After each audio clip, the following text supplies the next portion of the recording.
Allô, bienvenue à Chers YouTubers, la chaîne qui donne des conseils et des encouragements. Le mythe du christianisme. Avant de commencer, je veux que vous sachiez tous que je ne détiens aucune licence professionnelle. Ce sont mes paroles et mes opinions basées sur ma vie.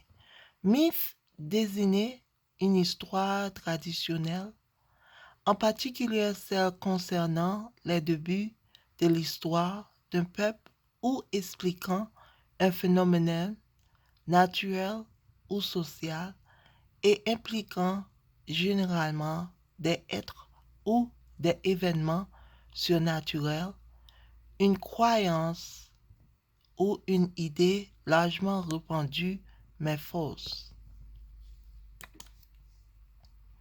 Le mythe du christianisme. Numéro 1. Lorsque vous étudiez la Bible, la Sainte Bible, que vous vous repentez et que vous êtes baptisé, êtes-vous vraiment libre et tout est facile?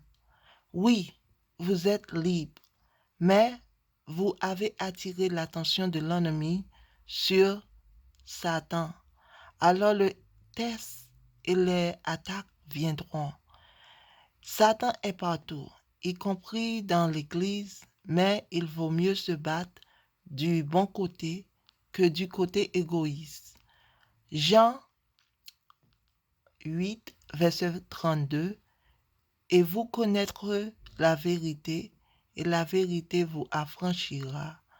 1 Jean 4, verset 1 à 6. Bien-aimés, ne croyez pas à tout esprit, mais éprouvez les esprits pour voir s'ils sont de Dieu, car beaucoup de faux prophètes sont entrés dans le monde. Le mythe du christianisme numéro 2.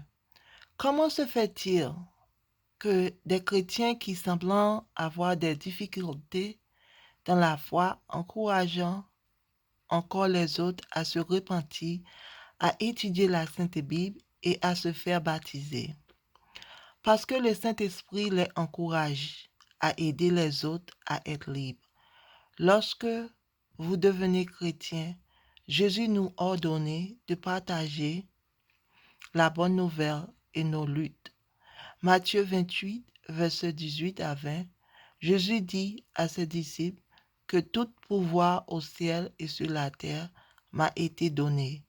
Allez donc et faites de toutes les nations les disciples, les baptisant au nom du Père et du Fils et du Saint-Esprit, et apprenez-leur à obéir à tout ce que je vous commandais.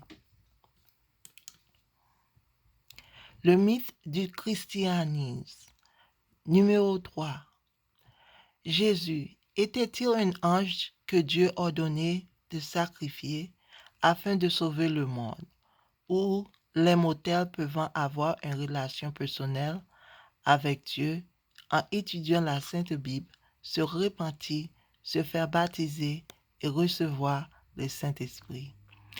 À mon avis, je crois que Jésus était un ange de bon côté de la vie spirituelle que Dieu utilisait pour sauver l'humanité.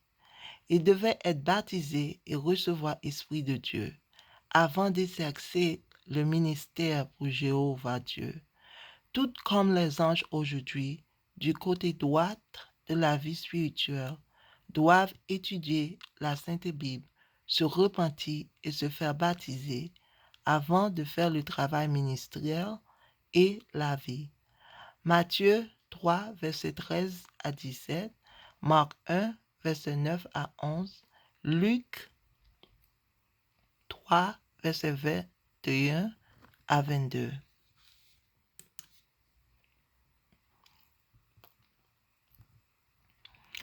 Le mythe du christianisme. Si vous avez d'autres questions, je vous encourage à demander conseil à une prêtre, une religieuse et des prédicateurs fidèles. Vous pouvez également consulter d'autres vidéos sur cette chaîne comme Déception, Grâce, Excellentes Nouvelles, Nous avons tous une mission etc.